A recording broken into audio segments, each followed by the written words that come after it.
धन्वन्तरि समारम्भाम् जीवकाचार्य मध्यमाम् अस्मदाचार्य पर्यन्ताम् वन्दे गुरु परंपरा। अभी हम गुरुकुल के लिए क्या तैयारी घर पे करनी है, उसके लिए लघु गुरुकुलम का कंसेप्ट पूज्य गुरुवर्य ने दिया था। बालकों को धीरे धीरे सिखाने से उसके प्राणगत ये हो जाता है। तो कुछ शिक्षाएं बहुत आवश्यक है कि उसको घर में ही दी जाए। यदि वो घर पे नहीं होती है तो कहीं पर भी नहीं होगी। तो इसके लिए घर का भी महत्व कम न समझिए, गुरुकुल से कम नहीं है, घर से ही शुरुआत हो जाती है। तो घर में बच्चों को क्या क्या सिखाए, इसके लिए अगली बार हम स्टोरी के विषय में थोड़ा लेने वाले हैं। कैसे वार्ता कहे, और उसकी पूरी की पूरी आपको ये देने वाले हैं सूची। लगभग 1 या 2 बार में, बुधवार में ही मैं बात करूंगा इसकी, ताकि अलग से हमको कहना ना पड़े। तो बुधवार को ही हम सूची देंगे कि किस किस ग्रंथों में से कैसे कैसे उसको कहानियां की जाए, कैसे उसको अच्छे विचार दिए जाए, घर पे क्या क्या सिखाया जाए। तो इसका हम अभी कार्य करेंगे। और जो मेरे बहुत सारे लेक्चर यूट्यूब पर है, घर पे बालकों को कैसे पढ़ाया जाए, लेकिन अभी शायद लोगों ने नहीं देखा हो, तो फिर से मैं एक बार उसका सेशन वार्ता के साथ, कथा कथन के साथ लूंगा।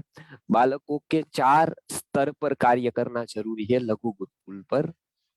तो उसमें 4 स्तर में परिवर्तन होना चाहिए। तो संपूर्ण परिवर्तन कह सकते हैं। एक बहुत उत्तम मनुष्य निर्माण की प्रक्रिया वहां शुरू होती है, वो 4 की प्रोसेस होने के बाद।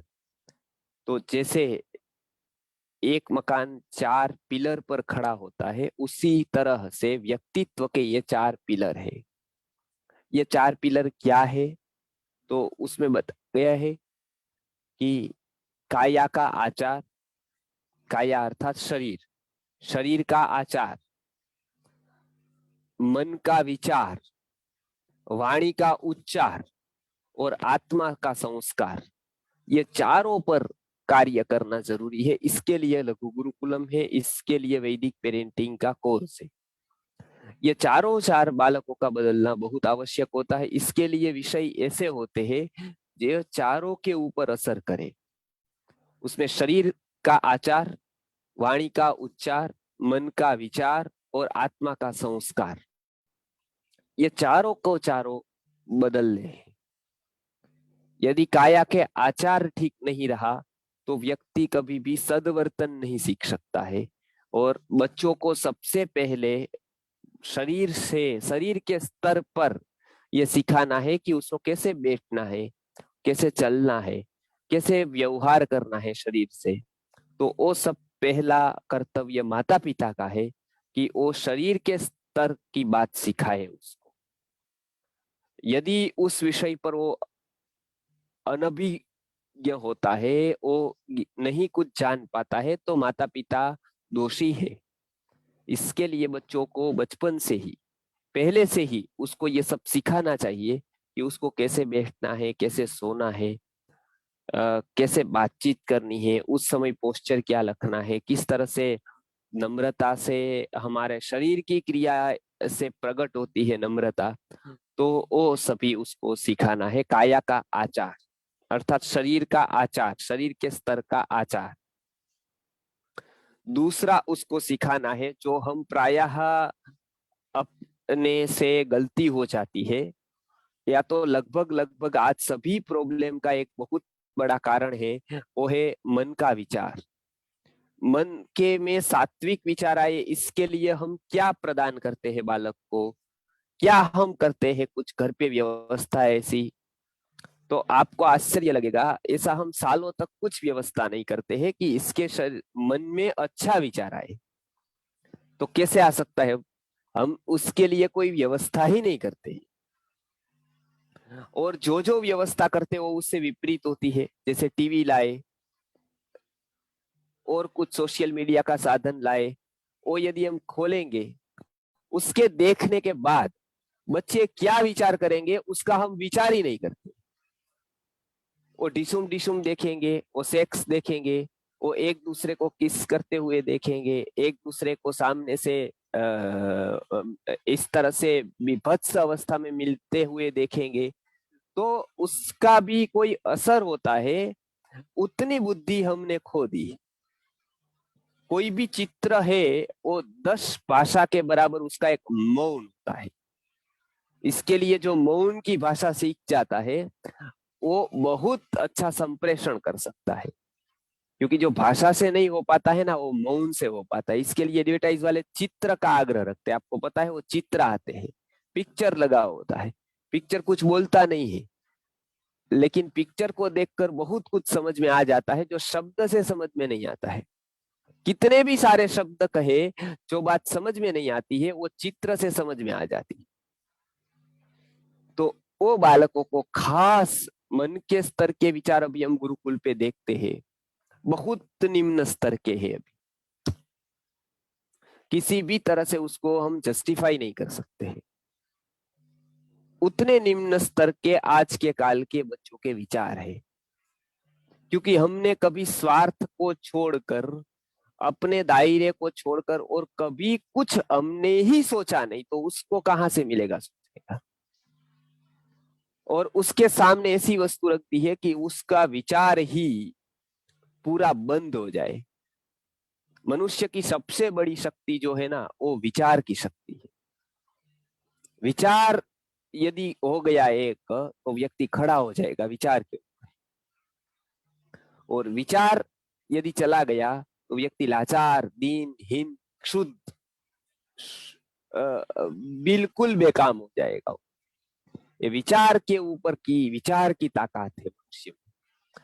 और वही विचार ऐसे माध्यमों से आज विपरीत या खलास हो गए। ये हम देखते हैं कि आज बच्चे विचार ही नहीं कर पाते हैं। कोई बच्चे ऐसी सर्जनात्मक बात सोच नहीं सकते हैं।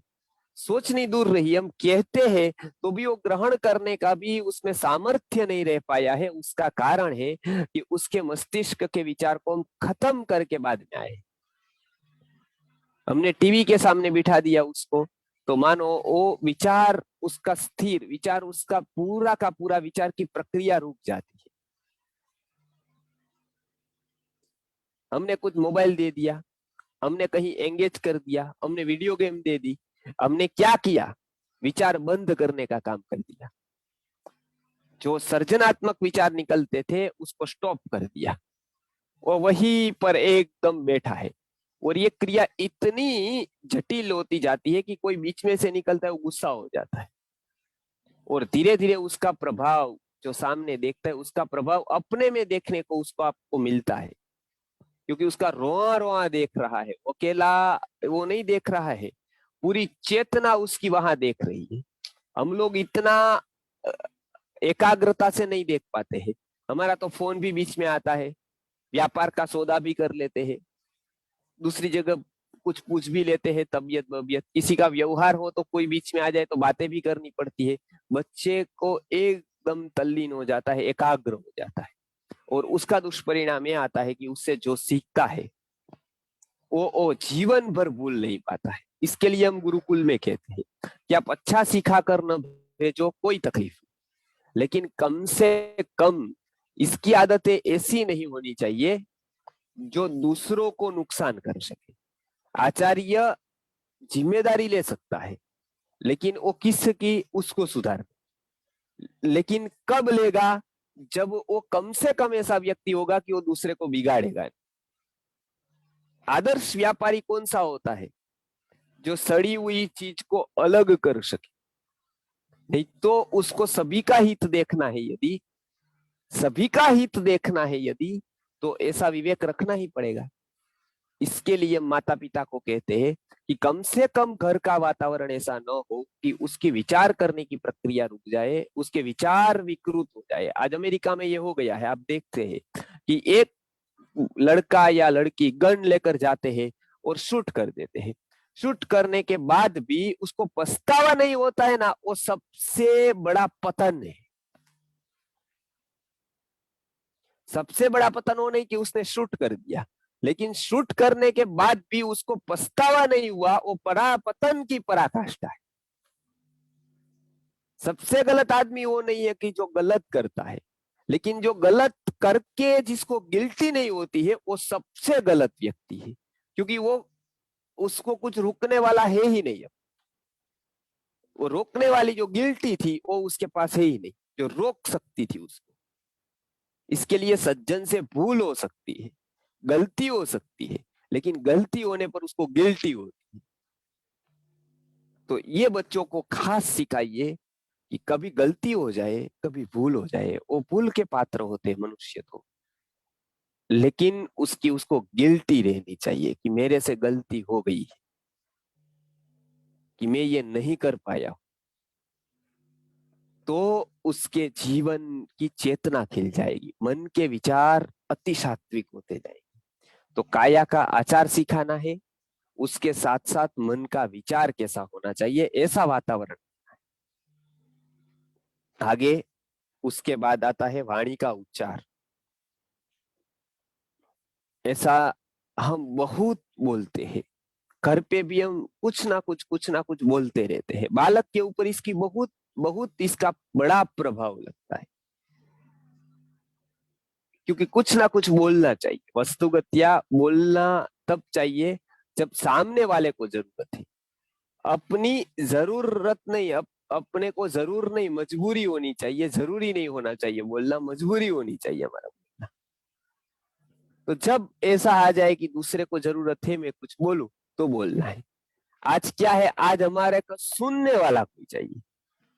इसके लिए लोग कुछ ना कुछ बातें करते हैं। ट्रेन पे पास पास में बैठते हैं तो ऐसी ऐसी बातें करते हैं, कितनी बारिश हुई, कहाँ बारिश हुई, कहाँ, या सचिन ने कितने रन बनाए, फलाने क्रिकेटर ने कितना किया, क्योंकि उसके पास सार्थक बात करने का कुछ है ही नहीं, वो करेगा क्या। हमारे यहाँ गुरुकुल में आकर भी ऐसे निरर्थक सवाल पूछते हैं। कम से कम हम ऐसे लोगों की अपेक्षा नहीं रखते हैं कि जिसके पास पूछने जैसे 5 प्रश्न हो, जो सार्थक हो। नहीं तो क्या पूछते हैं, खाना क्या देते हैं यहाँ। जैसे उसको ये विवेक नहीं है कि एक हॉस्टल में आना और एक गुरुकुल में आना, ये दोनों में कुछ तो फर्क होता है। हॉस्टल कोई भी बना सकता है, वो स्ट्रक्चर आधारित होती है, वहां एक गृहपति होता है, वो गृहपति फिर ट्रस्टियों के अंडर में होता है, वो दायित्व निभा रहा है, उसके जीवन का लक्ष्य मात्र जीवन को पूरा करना होता है। कि एक सेट हो गया एक गृहपति और चलेगा, तब तक हॉस्टल चलाएंगे, उसके लिए वो जीविका का विषय होता है। जैसे दुकान आप चलाते हैं, और गुरुकुल ये जीवन सिखाने की एक शाला है। तो हॉस्टल में जो प्रश्न किए जाते हैं वो गुरुकुल में कभी नहीं होता। और यदि ऐसा होता है तब सबसे पहला हमको दुख होता है कि हम असफल रहे हैं गुरुकुल को प्रेजेंट करने।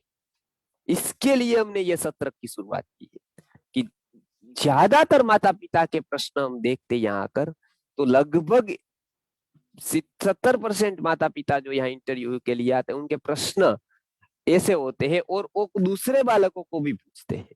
तो हम मना करते हैं, दूसरे बालकों को कुछ पूछना नहीं है। उसका माइंड स्थिर होता है, तब हम पूछ लेते हैं कि माँ की याद तो नहीं आती है। अब वो याद नहीं करता था, आपने कहने पर वो याद करने लगा, और वो आपने बताया वो भी याद करती होगी आपको। तो आप बोले कभी कभी करती है। फोन कराते हैं क्या, बुधवार को, बस एक दिन ही।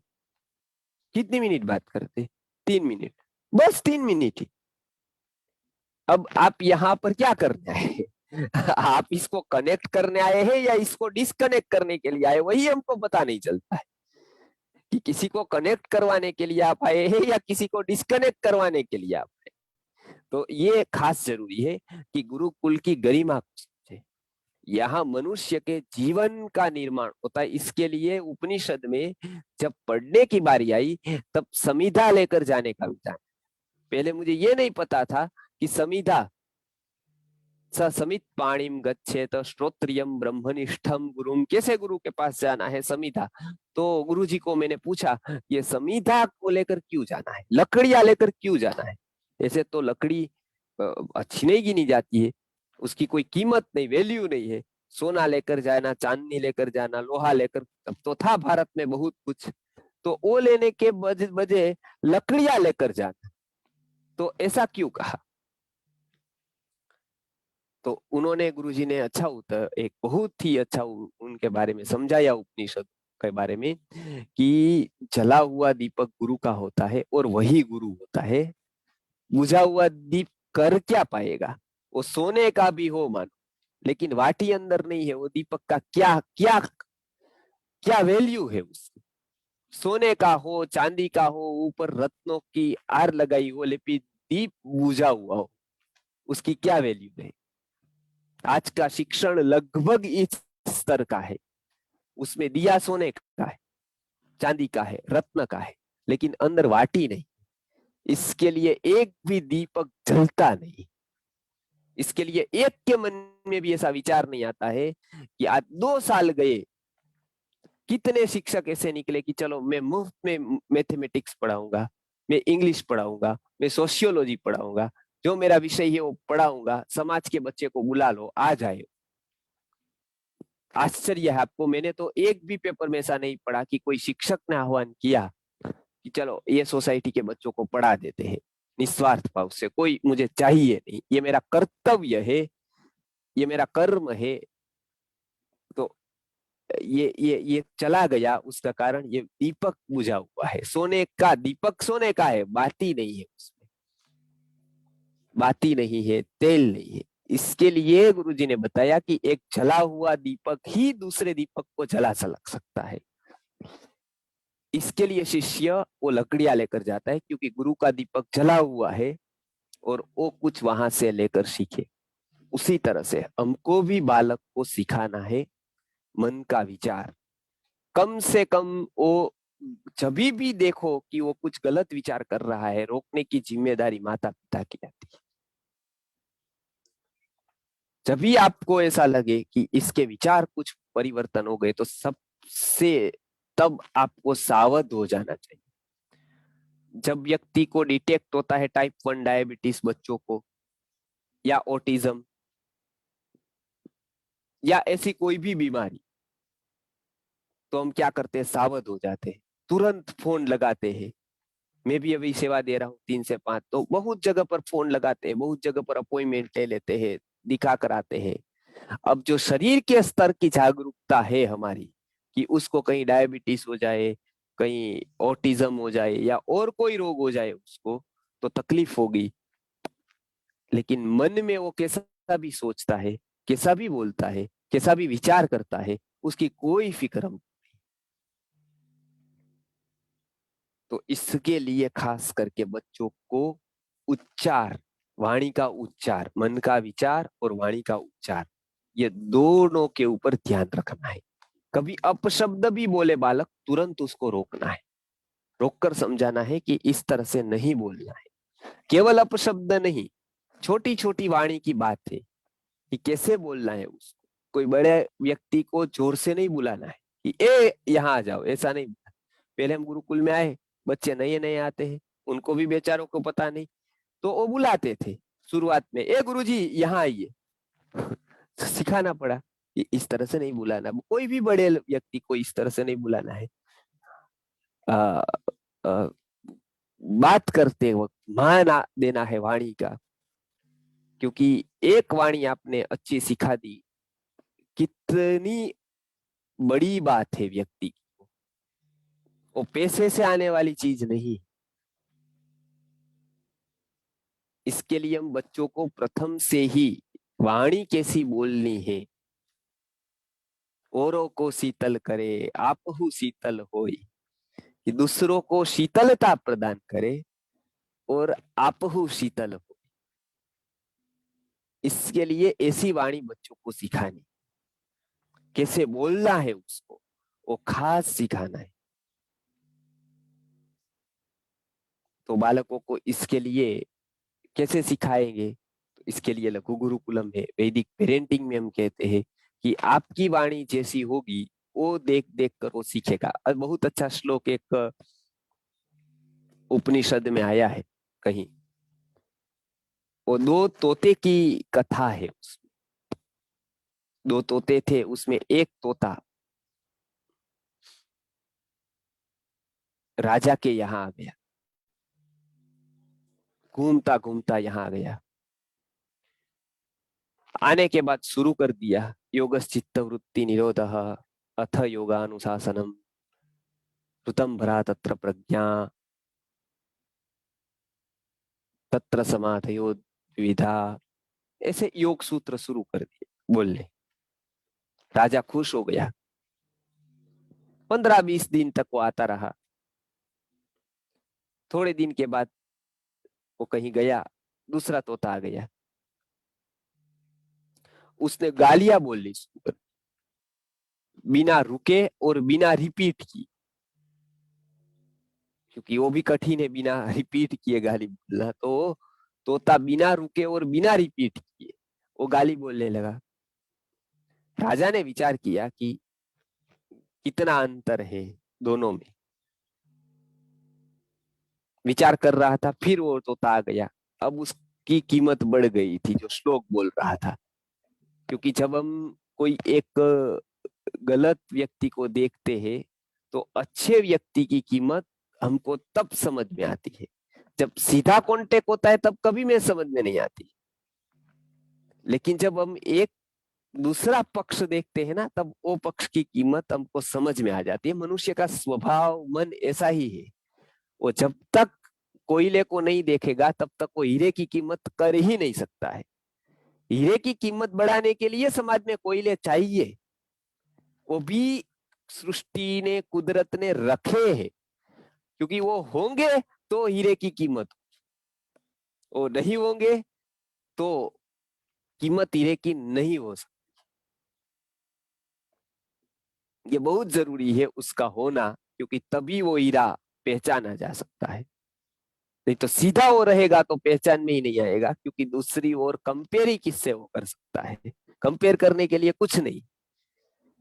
तो तब तो आया, उसने बताया कि आपसे तो मैं बहुत प्रभावित हूँ। आपको महाकुल में जन्म हुआ है, आपका बहुत बड़ा कुल होगा। अब देखिए यहाँ ऐसे भी लोग आते हैं जो ऐसे मतलब होते हैं जिसके पास कोई संस्कार नहीं। तो तोते ने अच्छा जवाब दिया। उसने कहा कि ऐसा कुल कुल की कोई बात नहीं है। गवाशनानां शृणोति वाक्यम अहम हिराजन वचनम मुनीनां न तस्य दोषो न मद्गुणो वा संसर्गजा दोष गुणा भवन्ति। उसने बताया कि ऐसी कोई बात नहीं है महाकुल की। हम दोनों भाई ही है, हम दोनों भाई है। तो क्या हुआ? वो बोले कि अलग अलग हो गए, उड़ गए, पंखाई उड़ गए। वो एक जगह कसाई के यहाँ चला गया, तो गवासना नाम शृणोति वाक्यम, वो वहां चला गया तो वो क्या सुनता? गाली सुनता रोज, नई नई गाली सुनता। तो धीरे धीरे वो गाली बोलने लगा, क्योंकि जैसा वो सुनता ऐसा वो बोलने लगता। तो गवासना नाम शृणोति वाक्यम। और मेरा संयोग ऐसा हुआ कि एक आश्रम में मैं चला गया, जहाँ योग सूत्र, न्याय दर्शन के सूत्र, व्याकरण के सूत्र, आयुर्वेद के सूत्र बोले जाते थे। वहां में चला गया। वहां गया तो अहम हिराजन वचनम मुनि नाम में वचन मुनि के सुनता रहा। तो उसमें उसका कोई दोष नहीं है और उसमें मेरा कोई गुण नहीं। तो जिसका संसर्ग जैसा होता है ऐसा वो व्यक्ति बन जाता है। संसर्गजा दोष गुणा भवंती। दोष भी संसर्ग से आते हैं और गुण भी संसर्ग से आते हैं। तो बच्चों में यदि अच्छा विचार और अच्छा उच्चार लाना है तो सबसे पहले हमारे में ये होना चाहिए। हम कभी कुछ भी खाते हैं, कभी कुछ भी बोलते हैं, कभी कुछ भी करते हैं, तो बच्चे को नहीं सिखा सकते, क्योंकि वो देखता है। सुनता बाद में। सबसे पहले बच्चों का जो शिक्षण होता है 80% वो देख कर होता है। इसके लिए उसको ढालना कठिन नहीं होता है। बड़े व्यक्ति को ढालना कठिन हो जाता है, लेकिन छोटे बच्चों को नहीं होता है, यदि वो विकृति न हुई हो तो, यदि वो वास्तव में छोटा हो तो ये एक आप अवश्य याद रखिए कि घर का वातावरण जितना अच्छा होगा वो पूरे जीवन की एसेट है। और आज के न्यूरॉन्स के साइंस ने तो ये साबित कर दिया है कि एक बार न्यूरॉन्स बनते हैं वो दूसरी बार नहीं बनते हैं, लाइफ टाइम तक वो रहते हैं। तो कोई गलत संस्कार न्यूरॉन्स में है या इसकी प्रक्रिया में चला गया तो जीवन भर अजागरूक मन में वो रहता है। इसके लिए आज हम देखते हैं कि माता पिता और पुत्र संतान या पुत्री संतान के बीच में कितनी बड़ी खाई है, कितना मिसअंडरस्टैंडिंग है एक दूसरे के बीच में। हमको पता है वो सब सब साथ में रह रहे हैं, उसका मतलब वो साथ में है ऐसा नहीं। तो ये भविष्य में बालकों को हम, और ऐसी शिक्षा मैंने स्कूल का पाठ्यक्रम लगभग प्री स्कूल से लेकर पीएचडी तक का देखा है, और ये कहीं पर भी ये बात नहीं है जो जीवन की मूलभूत बात है कि घर पे क्या सिखाना चाहिए, किस तरह, वो मनुष्य जीवन का शायद प्रथम चरण ही है। और यदि वो ऐसा नहीं करते हैं तब तक तो मनुष्य ही नहीं है। तो दूसरे आगे की बात तो सब कुछ जाने दो, धर्म वर्म की बात तो जाने दो, कोई संप्रदाय की बात तो जाने दो, सबसे प्रथम ही घर का वातावरण उसका नहीं है तो कोई भी सच्ची सच्ची बातें बच्चों के ऊपर असर नहीं कर पाए। तो इसको बहुत आवश्यक है हम ऐसा वातावरण दे, अच्छी वाणी बोले, कोई कोई बातें घर पे न करे, ऐसा नियम ले। गुरुजी हमेशा ऐसा नियम लेते, नियम स्वीकार आते थे, सबको स्वीकार करने को कहते थे कि आप नियम लो, कोई बात आप घर पे नहीं करोगे, कुछ बात आप दो तीन लोगों तभी करोगे, बच्चों के सामने नहीं करोगे। कुछ कुछ बातों में आप विवेक रखोगे। बच्चों को अयोग्य है ऐसी बातें यदि आपके पास है तो आप छोड़ोगे। जैसे टीवी देखना, वो हम देखते हैं तो आकर बैठ ही जाने वाला है, हमको बहुत फर्क नहीं पड़ेगा टीवी से, लेकिन उसको बहुत फर्क पड़ेगा। वो हम टीवी दिखा रहे थे नहीं है, उसको सिगारेट पिलाते हैं या दारू पिलाते हैं, उससे ज्यादा नुकसान एक टीवी से, एक कोई भी मीडिया के साधन से इतना बड़ा नुकसान होता है। कोई सिगारेट नहीं पिलाता है, कोई दारू नहीं पिलाता है, लेकिन टीवी सब दिखाते हैं, जबकि सबसे ज्यादा नुकसान टीवी में है, क्योंकि विचार के ऊपर उसका बहुत बड़ा प्रभाव है।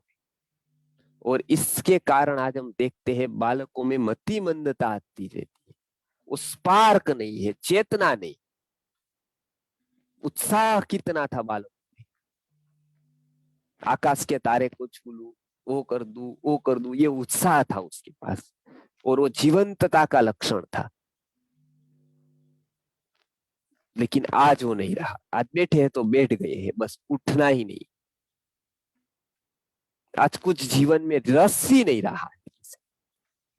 तो ये खास ये वाणी का उच्चार और अंतिम में आत्मा का संस्कार, मैंने सबसे पहले बताया काया का, शरीर का आचार, मन का विचार, वाणी का उच्चार, और चौथा आत्मा का संस्कार। ये स्तर के लिए गुरुकुलम या वैदिक पेरेंटिंग की हम बात करते हैं कि इतने गहनता से जब हम जाएंगे तो आत्मा का संस्कार उसका परिवर्तित होगा। ये संस्कार परिवर्तन की क्रिया है, और वो एक रात में होने वाली नहीं,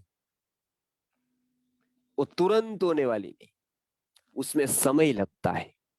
और इसी को आचार्य की आवश्यकता कहते हैं। स्कूल में कोई भी चलाएगा, कोई तकलीफ नहीं, शिक्षक कोई भी पुस्तक पढ़ा देगा, लेकिन बहुत कुछ ऐसा है जो पुस्तक में नहीं है, जो पुस्तक से अतीत है, जो पुस्तक में कहीं नहीं मिलेगा, लेकिन पुस्तक से बहुत ऊपर होगा। इसके लिए लोग कहते हैं कोर्स दे दो, और हम तैयार भी कर रहे हैं और दे भी देंगे, दे भी दिया है 2 कोर्स। लेकिन उससे शुरुआत है, आप पूर्णावती मत जाओ। ये इस साइड का किनारा है, हम उस साइड का किनारा उसको मान लेते हैं। ये ट्रेन का फर्स्ट चढ़ने वाला स्टेशन है, हम उसको उतरने वाला मान लेते हैं कि ये आ गया तो सब कुछ आ गया, बस अब जरूरत ही नहीं है। और ऐसे ऐसे हुआ। वैदिक पेरेंटिंग की पुस्तक गुजराती में हमने छापी, 2-4 संस्था वालों तब ले गए थे, 4-5। 1 महीना पढ़ी न पढ़ी, तुरंत प्रोग्राम रख दिया कि वैदिक पेरेंट एक कुछ नाम रखा इसका, सक्सेसफुल पेरेंटिंग। सक्सेसफुल पेरेंटिंग का क्लास रखा, 1,000 पीस 2,000 पीस लेकर कुछ आए थे 25-50-100 लोग, और वो सिखाने लगा। मुझे आश्चर्य हुआ कि ये मतलब कुछ करना भी है तो पढ़कर करे, अच्छी तरह से करे। ये 15 दिन तो आया नहीं पुस्तक और तुरंत तुरंत कोर्स बना दिया, और उसको फिर मार्गदर्शन के लिए तो कुछ था नहीं। फिर हमने कहा पहले सीख लो आप, उसके बाद आप जितने प्रोग्राम करना है उतने करना, बराबर, लेकिन कुछ लक्ष्य ऊंचा रखना। उसका लक्ष्य ही था कि ये पैसा ले। मैंने कहा ये लक्ष्य जब तक आपका नीचा है, तब तक आप कितनी भी बड़ी बातें करोगे उसका असर नहीं होगा। इसकी बात ये नहीं है कि आपकी बात बड़ी नहीं है, लेकिन आपका लक्ष्य बड़ा है। तो इसके लिए हम कहते हैं कि ये बहुत बड़ा लक्ष्य है। पूरी पीढ़ी को बदलना जो शिक्षण से नहीं हो पाया है, लाखों करोड़ों रुपए देकर सरकार ये नहीं कर पाई है, क्योंकि वो नहीं हो पाता है किसी से। यदि माता पिता चाहे तो वो कर पाते हैं। तो इसके लिए बहुत बड़ा काम हमको वैदिक पेरेंटिंग के ऊपर ये करना है कि ये 4 के ऊपर हमको कॉन्सेंट्रेट करना है। चाहे आप लघु गुरुकुलम चलाते हो, न भी चलाते हो, चाहे वैदिक पेरेंटिंग का क्लास आप उसमें रस रख रहे हो, तो इसमें 4 बातों पर ये ध्यान रखे बच्चों की। उसमें सबसे पहला है शरीर का आचार, वाणी का उच्चार, मन का विचार और आत्मा का संस्कार।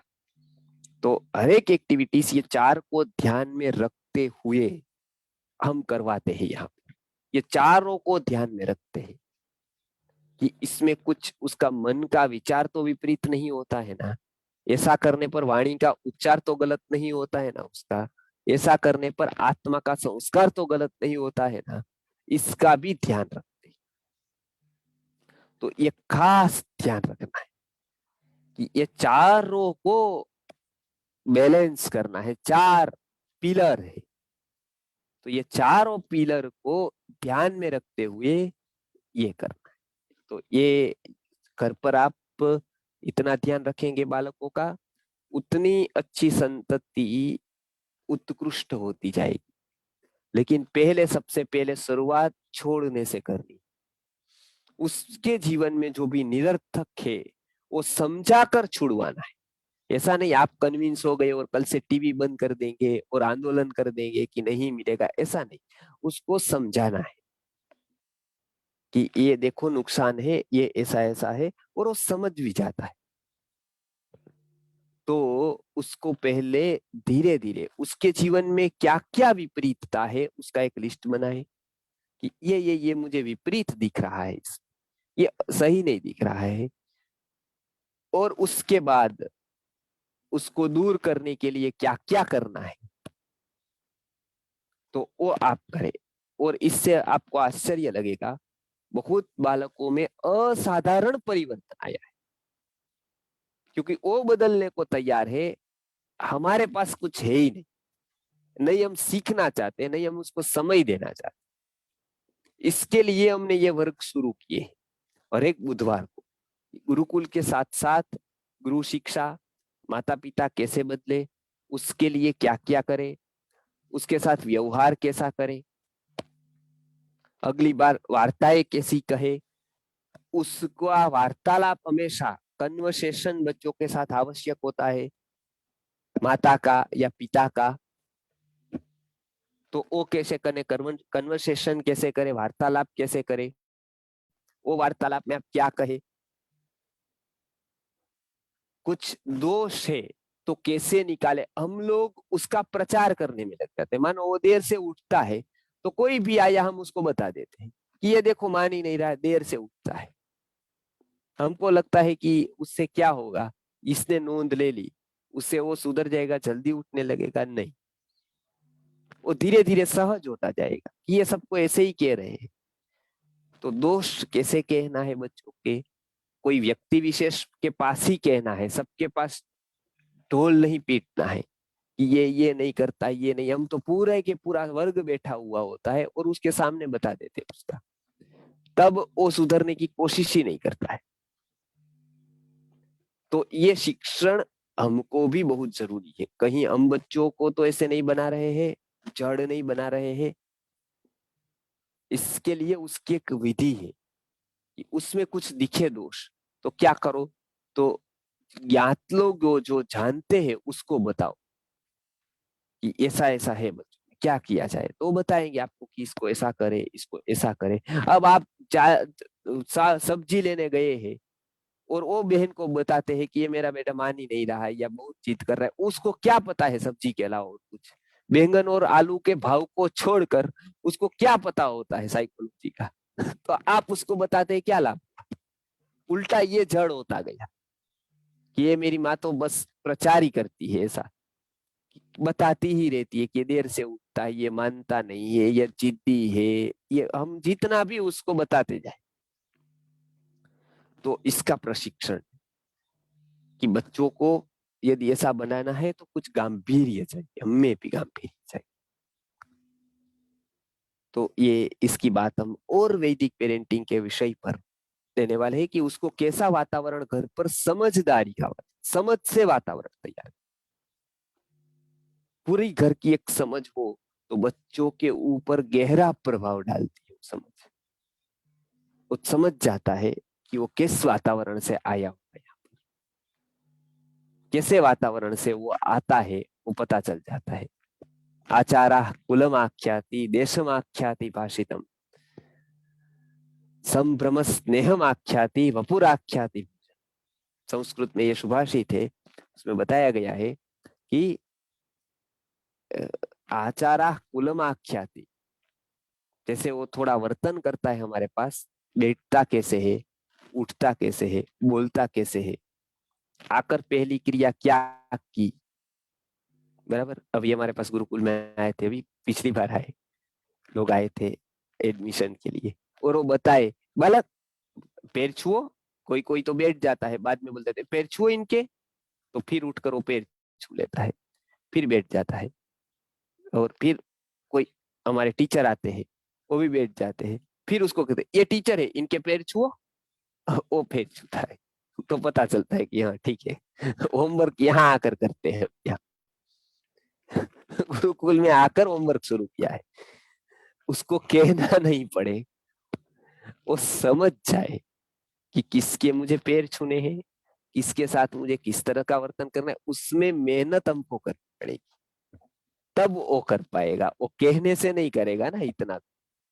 तो ये एक आवश्यक है बुद्धि कि आप उसको ऐसा प्रशिक्षण घर पे ही दे, उसको समझाए और आप भी ऐसा करें। तो ये एक बहुत आवश्यक बात है कि उसको ऐसा वर्तन सिखाए।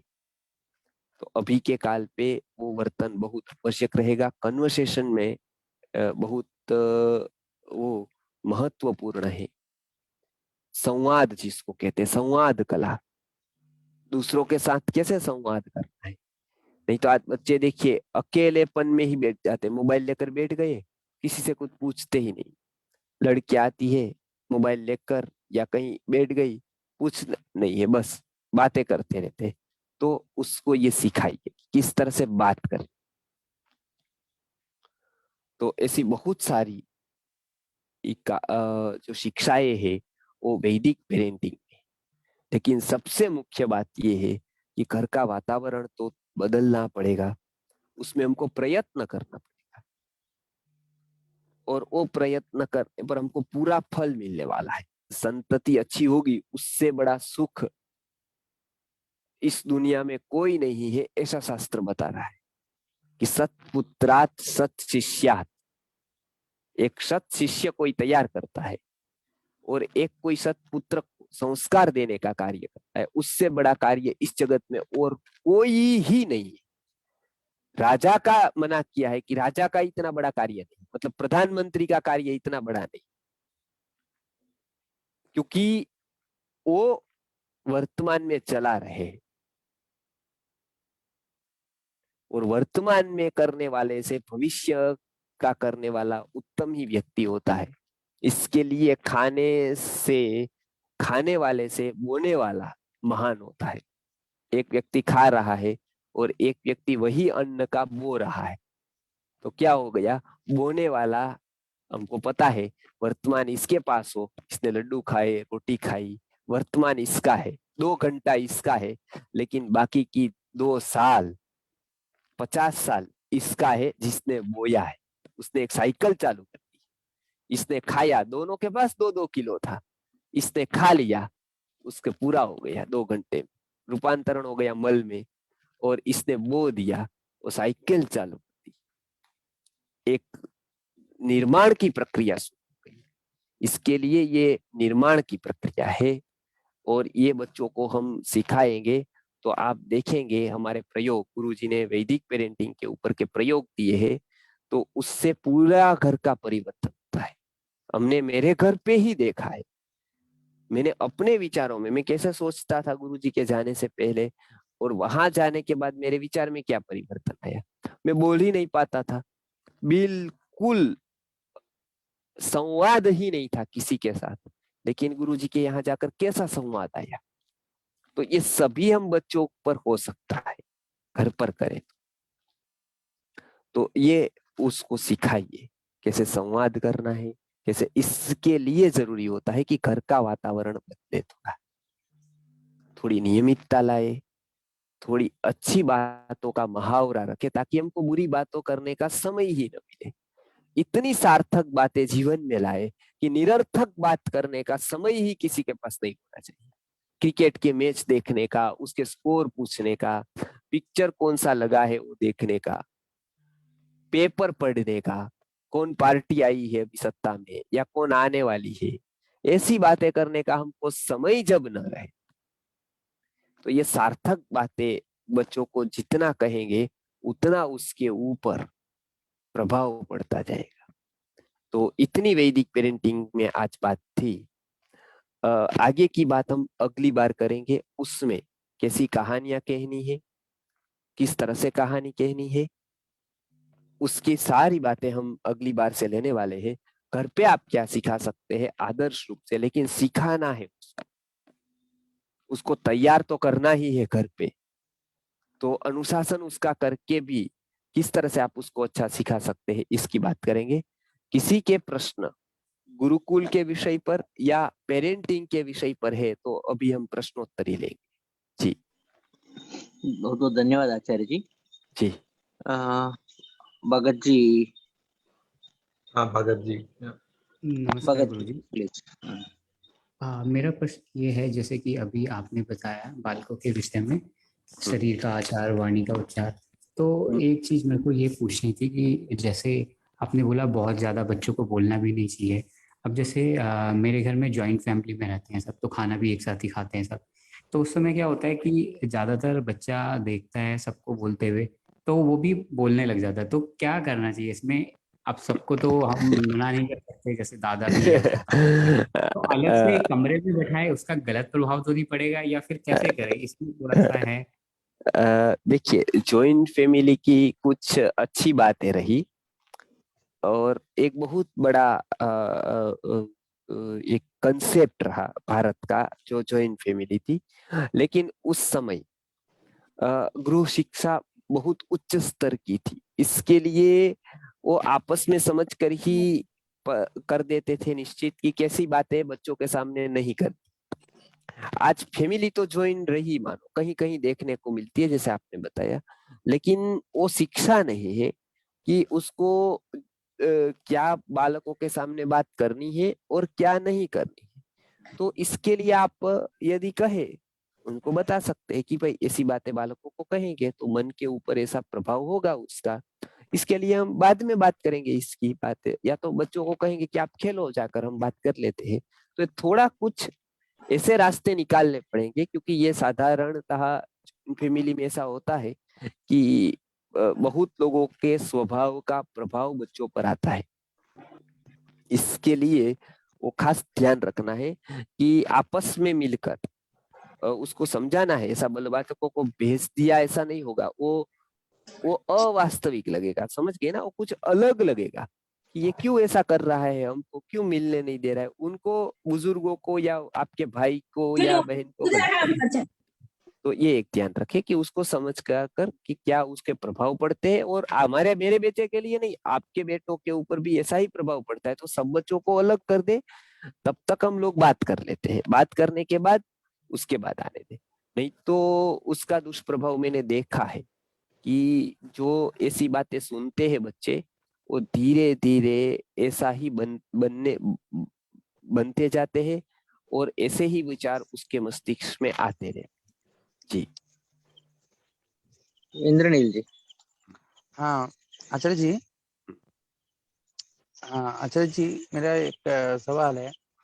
जैसे हम बच्चे को चाहते हैं कि बच्चे बड़े हो, अच्छे हो, संस्कारित हो, लेकिन कोई कोई बात जैसे जैसे पिता माता नहीं चाहते, मतलब मैं तो चाहता हूँ मेरे पिता माता, शायद उसमें दिक्कत खड़ा हो जाता है कभी कभी। तो उनको कैसे कॉन्विंस करें, उनको कैसे समझाए, उनमें थोड़ा। देखिए, ये समय ही ऐसा है जिसको संक्रमण काल कहते हैं। मतलब ये कोरोना संक्रमण की मैं बात नहीं करता हूँ। संक्रमण ऐसा शब्द संस्कृत में है जो गाड़ी एक पटरी से दूसरी पटरी की ओर जाती है। हमारे जो माता पिता का जीवन गया, ये क्योंकि हम लगभग समवयस्क होंगे, आप मेरे से थोड़े बड़े हो सकते हैं, लेकिन हमारे माता पिता का जीवन जो गया, उस समय गुरुकुल शिक्षा का विचार नहीं था। मतलब गुरुजी तो सालों से कार्य कर रहे थे, लेकिन समाज में प्रचलित नहीं था, प्रचार तो बिल्कुल नहीं हुआ था, और वो बहुत सिलेक्टेड व्यक्ति तक वो विचार पहुंचा था। मतलब पहुंचा था तो अनेकों के पास, लेकिन तो भी अनुपात में देखे तो बहुत ही कम लोग होते हैं। इसके लिए क्या हुआ कि जो हमारे माता पिता है ना, वो इस शिक्षा से, मैकोले की, और इससे बहुत प्रभावित है, क्योंकि उन्होंने दूसरा पक्ष देखा, उन्होंने उसके बारे में सुना है, देखा नहीं। इसके लिए यदि कोई बेटा बच्चों को गुरुकुल में बिठाना चाहता है, तो सबसे पहला विरोध कौन करेगा पता है आप? उनके दादा दादी, कि ये क्या अभी बिठा रहा है, ये सब कुछ करके, ये इसे इतनी सारी स्कूल है, बराबर।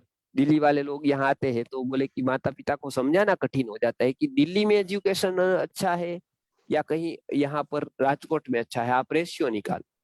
तो वो बताते हैं कि आप कहीं पर भी ढूंढ लो कि शिक्षण कहाँ का अच्छा है, तो बोले दिल्ली का टॉप शिक्षण है, और आप इसको छोड़कर ये पागलपन कर रहा है, बच्चे की जीवन बर्बाद कर रहा है, ऐसा बताते हैं कि गुरुकुल में बिठाना अर्थात जीवन बर्बाद कर। ऐसा देखो, ऐसा कोई सोच भी सकता है?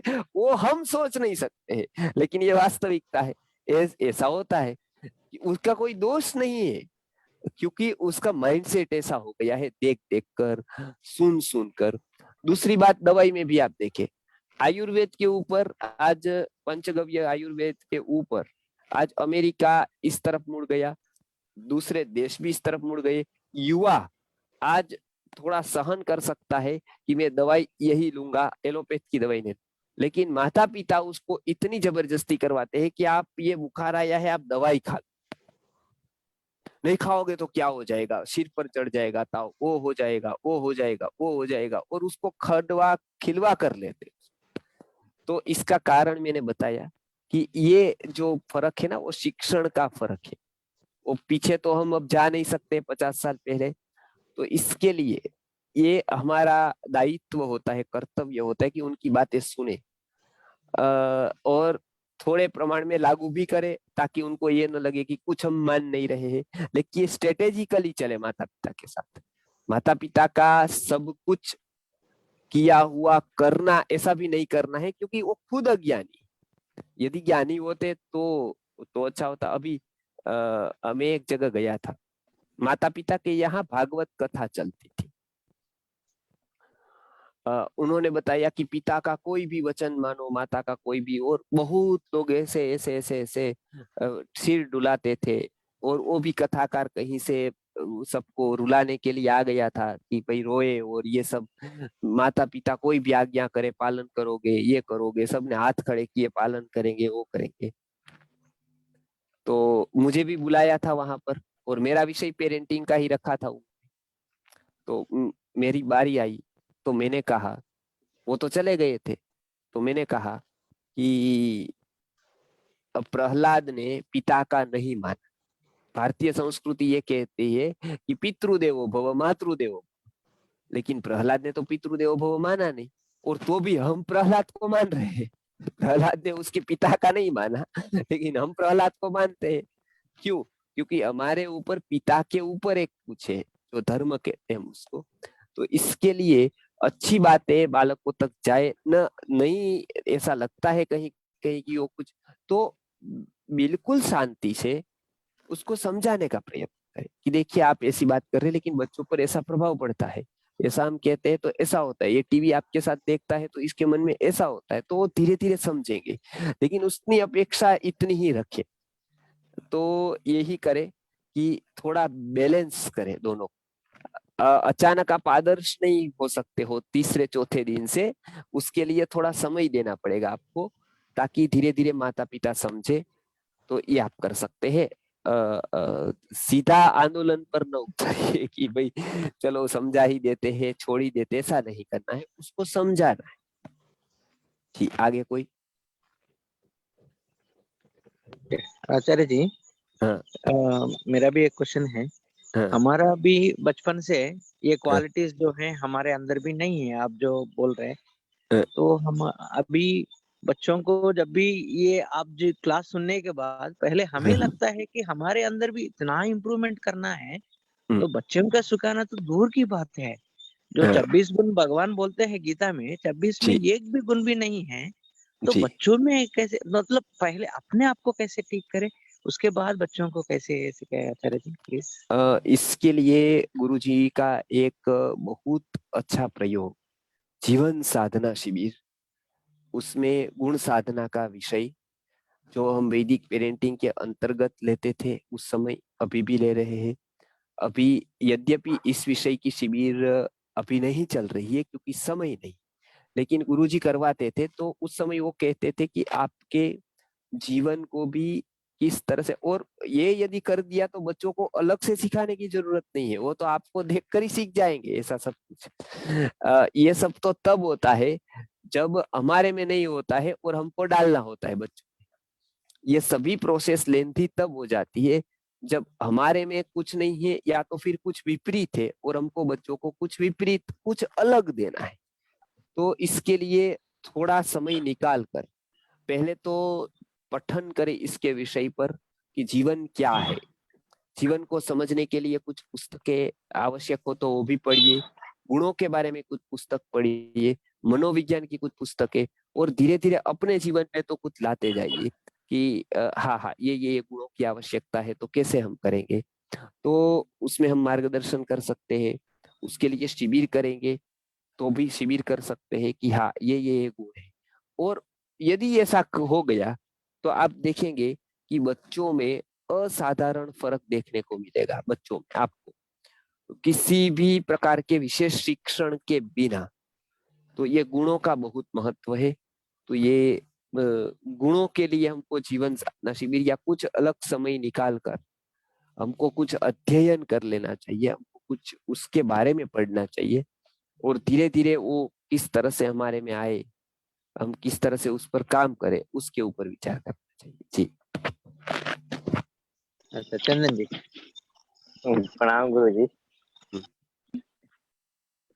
जी मेरा तो प्रश्न अच्छा पूछ लिए। एक तो राजेश्वर जी। जी दूसरा मेरा प्रश्न था कि जैसे हम कुछ दिन के बाद टीचर बनने वाले हैं, तो हम बच्चों को किस तरह से तैयारी कराने के लिए हम अपने अंदर क्या तैयारी करें कि हम उसको ज्यादा कुछ दे पाए, इसके विषय में थोड़ा मार्गदर्शन। देखिए, शिक्षक बनना वो बीएड कर लेना ये शिक्षक बनना नहीं है, ये याद रखिए। ये दोनों को कहीं मेल ही नहीं है। आज लोग क्या करते हैं, मुझे शिक्षक बनना है तो क्या करना होगा, तो दूसरा कहता है बीएड करना पड़ेगा। कुछ होना नहीं है, कुछ गुण की बात नहीं है, बीएड करना पड़ेगा तो शिक्षक हो जाता है। बराबर, शिक्षक होने की एक ही परिपाटी है अभी, और वो है कि बीएड करना। और बीएड किए बिना, मानो मैंने बीएड नहीं किया है तो मैं शिक्षक नहीं बन पाता। बराबर, तो इसके लिए कोई गुणों की आवश्यकता होती है, कुछ विशेष चिंतन करना होता है, शिक्षक को कुछ समझना होता है, वो बातें चली गई। इसके लिए आपको ये विचार है, बहुत अच्छा है। शिक्षक आपको बनना है तो बहुत अच्छा है। इसके लिए कुछ कुछ शिक्षक के गुण दिए हैं, जो अध्यापक के गुण कहे जाते हैं, आचार्य के कहे जाते हैं। तो इसके बारे में हम लेंगे तब तो विस्तार से लेंगे कि शिक्षक के पास कितने गुण होने चाहिए, तो वो आदर्श शिक्षक है। तो ये बहुत बड़ी एसेट होती है कि भाई वो बच्चों को समझाना, उसकी बात को सुनना, उसको रिस्पॉन्स देना, उसको उत्साह की जरूरत है तब उत्साह देना, और अनुशासन की जरूरत है तब अनुशासन करना। तो ये आप थोड़ा, मुझे लगता है कि हमारी शिक्षकों की गुरुकुल शिक्षा शिक्षण होता है, उसमें थोड़ा आप लेंगे तो शिक्षक को तैयार करने का हम चाहते हैं, क्योंकि ऐसे शिक्षक तैयार होंगे तो ही इतने सारे बालकों को पढ़ा पाएंगे, कुछ कर पाएंगे। तो आप एक बार शिविर में, कब होगी मैं बता नहीं सकता, अभी कुछ वातावरण विपरीत है, बारिश हो, लेकिन 1-2-3 महीने में कहीं हम शिविर करेंगे, उसमें ऐसा ही काम करने वाले हैं कि शिक्षकों को तैयार करने के लिए उसको केवल पढ़ाना ऐसा नहीं है, वो बच्चों के जीवन के ऊपर कार्य करना है। तो इस तरह की कुछ बातें उधर करेंगे कि शिक्षा हमारा जीवन लक्ष्य है, ये कोई एक छोटा सा साधन नहीं है जीवन चलाने का। तो इसके ऊपर हम गहराई से चर्चा और उसकी ट्रेनिंग करने वाले हैं। जी, गुरुजी आगे कोई? प्रणाम। गुरुजी प्रणाम। हम्म, बीते कोरोना काल में बच्चों को ऑनलाइन क्लासेस चल रही है, जिसमें वो मोबाइल से बहुत अटैच हो गए हैं हम्म, और अभी बाहर खेलने नहीं जा सकते क्योंकि बाहर भी ऐसा वातावरण नहीं है। तो ये मोबाइल से इतने अटैच हो गए, तो इसके अलावा और क्या विषय उनको समझाएं जिससे इससे दूरी बनाए वो? एक प्रश्न तो ये। दूसरा हाँ, प्रश्न, जो आपने कहा कि जैसे शिक्षक बनना है, तो प्रयास हमारा भी ये है कि हम भी शिक्षा के इस कार्य को आगे बढ़ाएं जो आप कर रहे हो।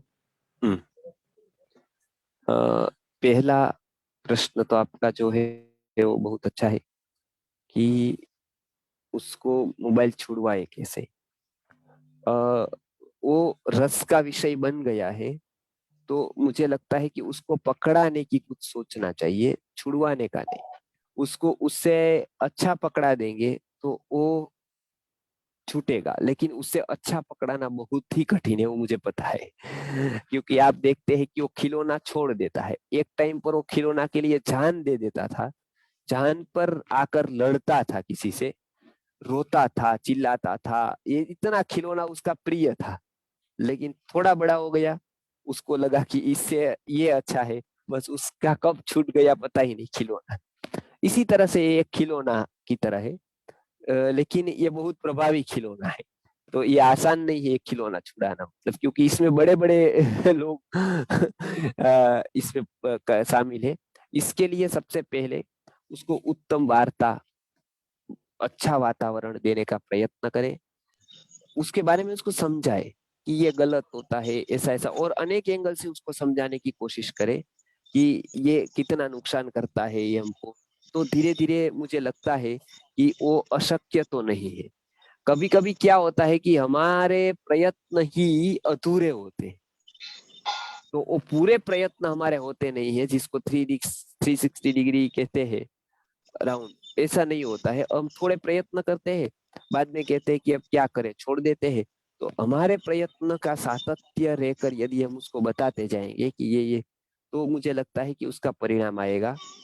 हमारे यहाँ शिविर होती थी साउथ मुंबई में, तब बच्चे 1 मिनट बिना मोबाइल के बिना नहीं रह पाते थे। उस शिविर में 7-7 घंटा रहते थे मोबाइल के बिना।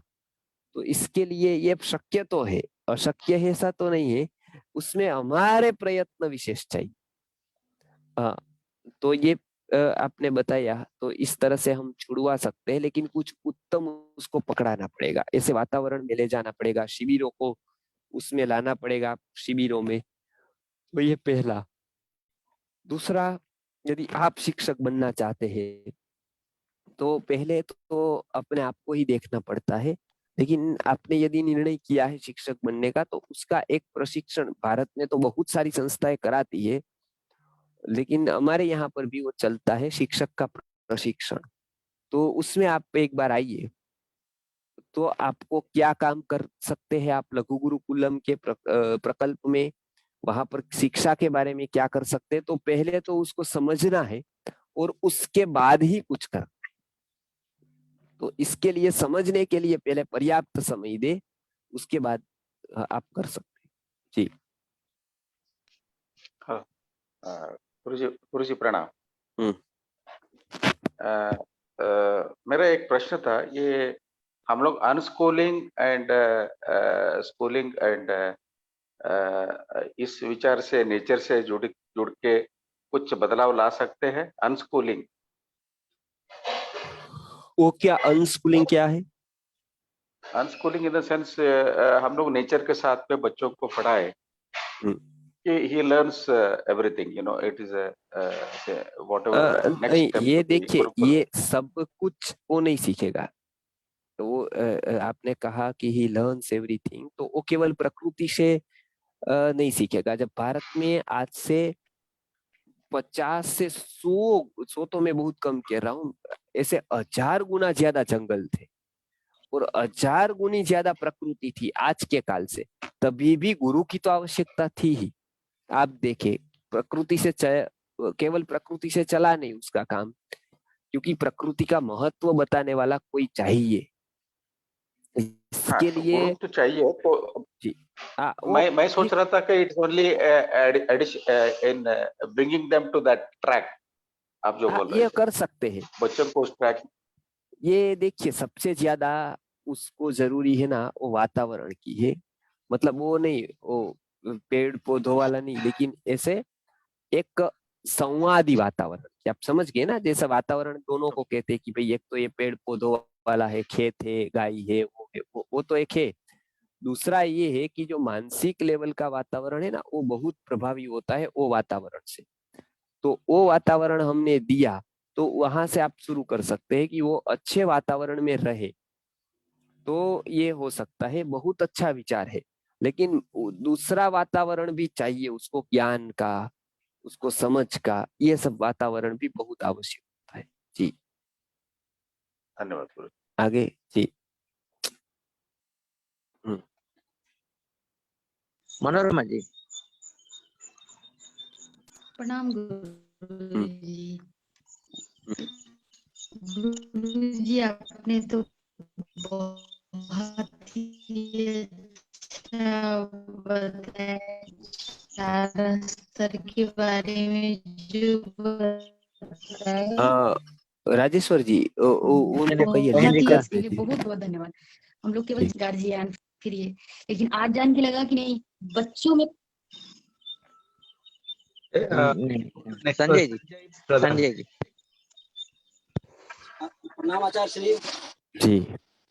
हम पूछना चाह रहे थे कि अभी आपने बताया वो एक कुशल पेरेंटिंग के लिए मनोविज्ञान पुस्तकें पढ़नी चाहिए, तो वो जरा आपको कौन सी पुस्तक पढ़नी चाहिए, वो पुस्तक का नाम या उसका कोई अच्छा किताब का पीडीएफ है आपके मैंने पास? पहले बताया, अगली बार में सब कुछ बता दूं, अगली बार तक इंतजार करें, ठीक है? आपके पास से अगर उपलब्ध हो जाएगा पीडीएफ तो उसको भी वो अगली बार हम्म, सब मैं बता दूंगा, जितनी पीडीएफ होगी, इतना पुस्तक होगा, बाहर से कौन से ले सकते हैं, वो सब कुछ मैं खोजबीन करके आपके लिए बता दूंगा, ठीक है। जी जी जी, धन्यवाद बहुत बहुत प्रणाम। धन्यवाद। दीपेन जी। हाँ गुरु जी। जैसा जैसा अगर हम हमारे बच्चों को मतलब हमारे घर में टीवी ना हो और बच्चों को मोबाइल भी ना दे, तो लेकिन क्या होता है कि अगर पड़ोस के बच्चों के पास टीवी है और मोबाइल है तो वो उसका अट्रैक्ट तो होगा ही ना, तो उसका कुछ सॉल्यूशन। अब एक ही सॉल्यूशन बचा है, पड़ोसी को छुड़वाइए आप। वो ज्यादातर हम काम नहीं करते हैं उस विषय पर। सब लोगों के प्रश्न है कि मेरा बच्चा तो ऐसा है, लेकिन दूसरे बच्चों को तो ये दुर्गुण है, तो मैं क्या करूं, उससे कैसे बचा लूं?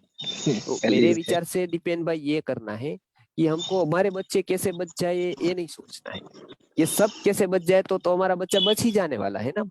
तो इसके लिए ये थोड़ी सोच को हम व्यापक करें कि आसपास वाले बच्चों से भी कैसे मोबाइल छूट जाए, ऐसा कुछ करे कि इसके लिए हमारा विषय जो था लघु गुरुकुलम का, उसके लिए वही ये सोसाइटी की शिक्षा है। और जब तक, और वो आप नहीं, कृष्ण भगवान आए या मैं आऊं, कोई भी आए, वो बच नहीं सकते हैं वातावरण से। मानो कि ये प्रश्न मेरे घर पर भी आता है, दूसरे के घर पर भी आता है कि जब पूरी सोसाइटी ऐसी है और हमको अकेले को उसको दूर रखना है, तो ये संभव ही नहीं होता है। इसके लिए हमको जो प्रयत्न करना है ना, वो सोसाइटी लेवल, वो समाज के स्तर पर करना है। बराबर है। इसके लिए ऐसा कुछ नहीं है कि वो यदि दो विकल्प होगा, आप उसको अलग रखेंगे तो कंटाल जाएगा, कंटाल मतलब बोर हो जाएगा, तो मोबाइल से छुड़वाया तो टीवी देना पड़ेगा आपको, तो और घातक होगा वो। तो इसके लिए आप उसको खेलने दें समवयस्कों के साथ, लेकिन समाज के लिए प्रयत्न करें कि उसमें थोड़ा सुधार आए सभी बच्चों में, तो इसमें वो आने वाला है ये। जी मनोरमा जी ट्राई कीजिए और एक बार। जी प्रणाम गुरुजी। जी मैं तो वहां पे गांव में जो जाती हूँ गुरुजी, तो वहां बच्चे तो आते हैं, लेकिन वो सीख कर फिर उसी अपने माता पिता के पास जाते हैं वैसे ही, तो फिर वही माहौल में आ जाते हैं। दूसरे दिन आते हैं।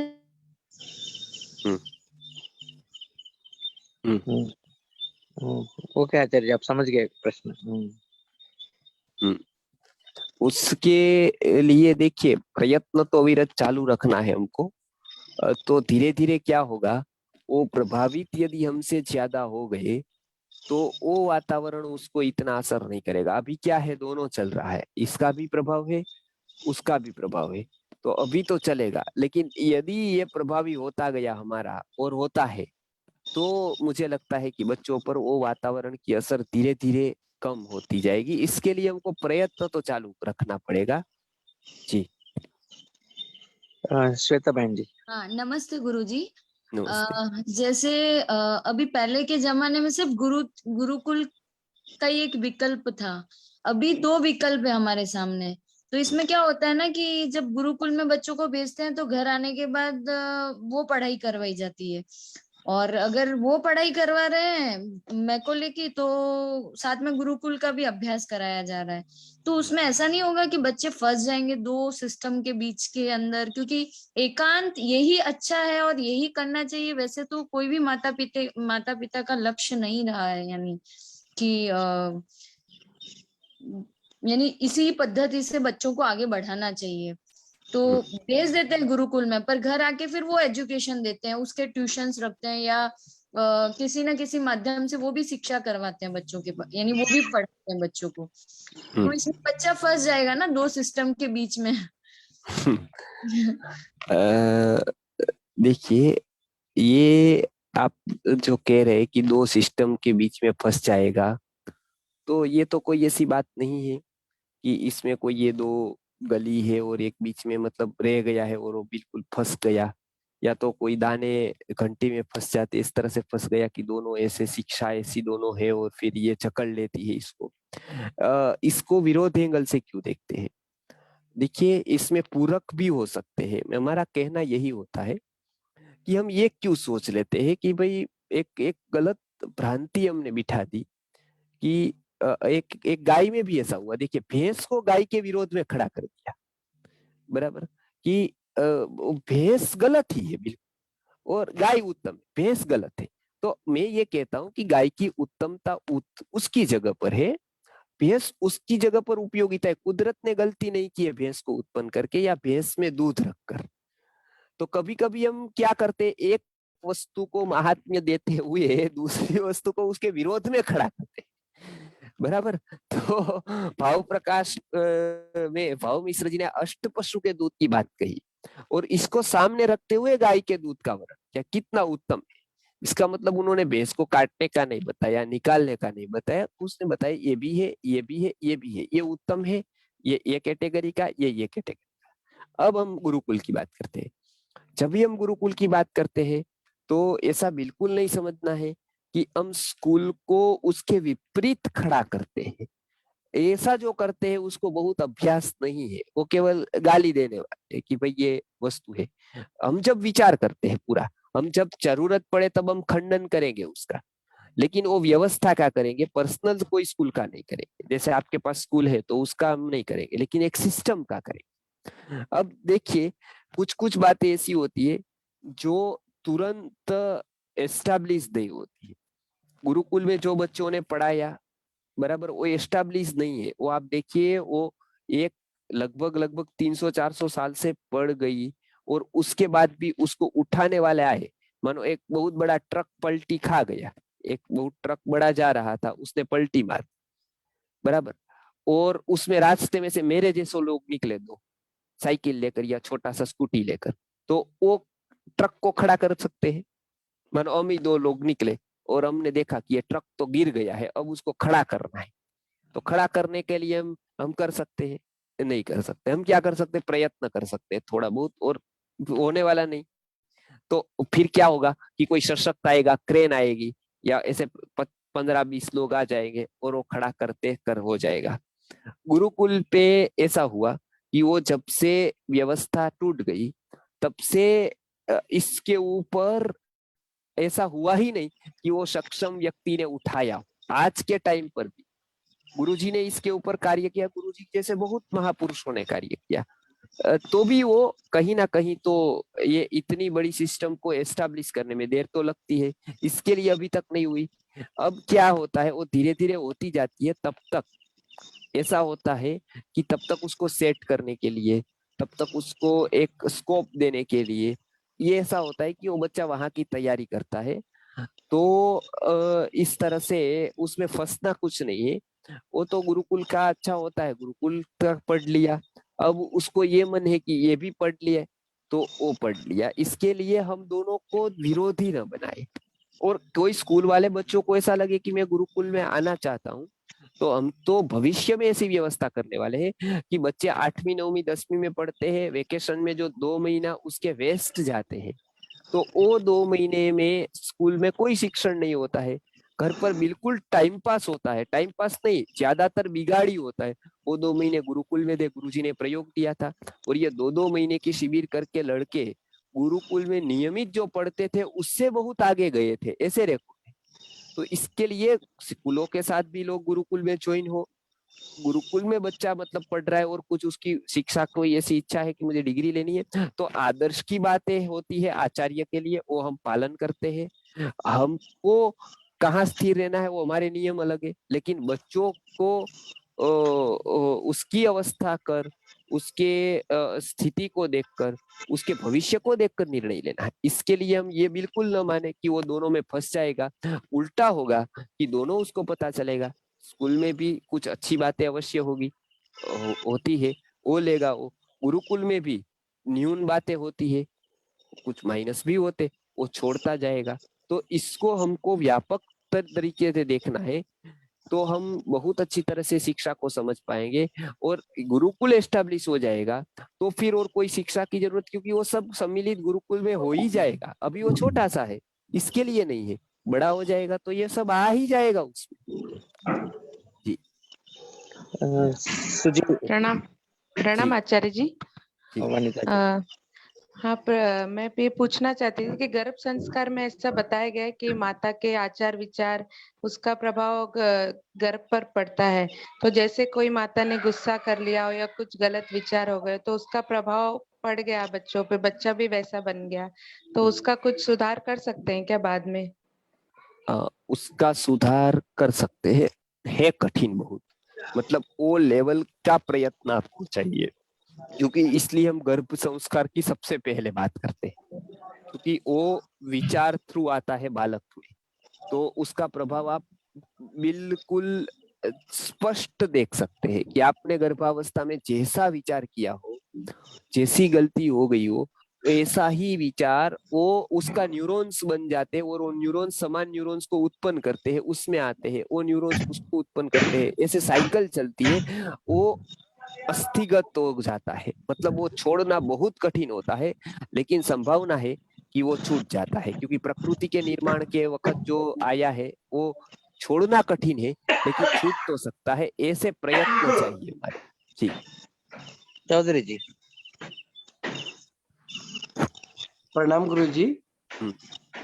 गुरुजी, मैं ये पूछना चाहता हूँ कि मैंने आपकी वीडियो देखी थी, उसमें आपने बताया कि गुरुकुल में आप 7 साल तक रखते हैं बच्चे को। तो अभी जैसे मेरी बेटी 12 साल की हो जाएगी 2 फरवरी को, तो वो 6th क्लास में है। तो अगर मान के चलो मैं बच्चे को भेजता हूँ अब, तो वो 6 और 7 13, यानी एक तरह से फर्स्ट ईयर की हो जाएगी जब वहां से आएगी। तो उसके बाद अब वापस आके क्या वो ग्रेजुएशन करेगी, या ऐसे ही अगर 8 साल का बच्चा हमने भेजा तो वो 3rd स्टैंडर्ड में यहाँ पे पढ़ रहा होगा, फिर आपके वहां पे गया तो वो 10वीं से वापस आके फिर मैकोले की शिक्षा लेगा, तो उसका क्या प्रारूप है? देखिए, ये अच्छा प्रश्न पूछा, वो पूरा करते हैं आज की प्रश्नोत्तरी। उसमें देखिए 2 है, एक तो जब हम बच्चे लेते हैं तो आइडियल 8 साल की उम्र है, वो आदर्श है। अब जितना लेट होगा उतने प्रश्न आएंगे, तो मानो 9 हो गया, 10 हो गया, तो कोई बात नहीं 10 तक, लेकिन 12 साल की बेटी हो या 13 साल की हो, तो उसके बाद ये नहीं है कि यहाँ पर उसको सिखाया नहीं या वो सीखेगी, सेट होने में बहुत तकलीफ होती है। इसके लिए एक तो ये हो गया कि 12-13 साल की बच्चियों को हम कहते हैं कि वो वही वातावरण में सेट रहे, क्योंकि उसके हार्मोन्स चेंज होते हैं, वो पूरी साइकोलॉजी को सोचना होता है। इसके लिए हम कहते हैं कि वो जो चेंज की प्रक्रिया है अभी की वो होती है उनके शरीर पर, उसके मन पर, और तब उसको नया वातावरण एक्सेप्ट करने में थोड़ा झिझक होती है, थोड़ा परिवर्तन, नेगेटिव परिवर्तन न हो जाए इसका डर रहता है। तो इसके लिए हम मना करते हैं कि भाई 12 साल की ऊपर की बेटी नहीं। अच्छा, अब लड़के की बात करते हैं। 12 साल का लड़का हो गया या 11-12 साल का मैक्सिमम, या लड़की हो गई मानो 10-11 साल, तो वो 7 साल तक यहाँ पढ़ते हैं।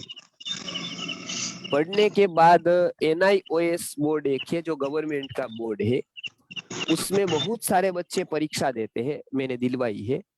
वो गवर्नमेंट ने होम स्कूलिंग करने वालों के लिए बोर्ड बनाया है, गूगल में आप देख सकते हैं। उसके विषय भी सूची पूरी दी गई है, करीब करीब ऐसे संगीत है, भाषा है, ये सब विषय है उसमें। उसकी तैयारी यदि 6 महीना की जाए अच्छी तरह से, यहाँ हम पढ़ाते हैं उसको, संस्कृत बहुत अच्छा हो जाता है उसका, हिंदी बहुत अच्छा हो जाता है, को साथ साथ में कंप्यूटर, वैदिक मैथ्स, व्याकरण, न्याय, वेद के कुछ सूत्र, कुछ आयुर्वेद, पंचगव्य, उद्योग का शिक्षण, ये सब देते हैं साथ में। अब उसके पास यदि आप ऐसा माने तो ऐसा होगा कि चलो एक ही रास्ता है मैकोले का, और ऐसा माने तो उसके पास अनंत रास्ते हैं, क्योंकि वो चाहे तो परीक्षा देना यूएस बोर्ड में जाकर वो आगे कुछ भी पढ़ाई करनी है वो कर सकता है। दूसरा, उद्योग के बारे में कुछ कर सकता है।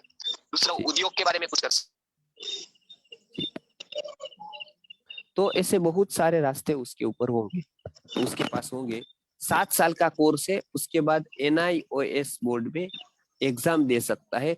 उसके बाद उसकी इच्छा है कि गुरुकुल का आचार्य बनना है तो फिर हमारे पास 2 साल रह सकता है, लेकिन यदि उसको और कुछ करना है तो फिर 7 साल के बाद वो स्वतंत्र है। जी आचार्य जी, इस फ्राइडे कौन सा सेशन करेंगे आचार्य जी? वो थोड़ा प्लीज आहार विधि। ओह, आहार विधि। ओके ओके ओके, इस फ्राइडे आज का आहार विधि। ओके आहार आचार्य जी। कैसा करना है, ठीक है। ओके आचार्य जी, बहुत बहुत धन्यवाद। हम लोग कल रात को 9 बजे संस्कृत का सेशन है, संस्कृत लैंग्वेज का, तो कल मिल रहे हैं हम लोग, और फ्राइडे आहार विधि के ऊपर आयुर्वेदिक सेशन। बहुत बहुत धन्यवाद आचार्य जी, बहुत बहुत धन्यवाद।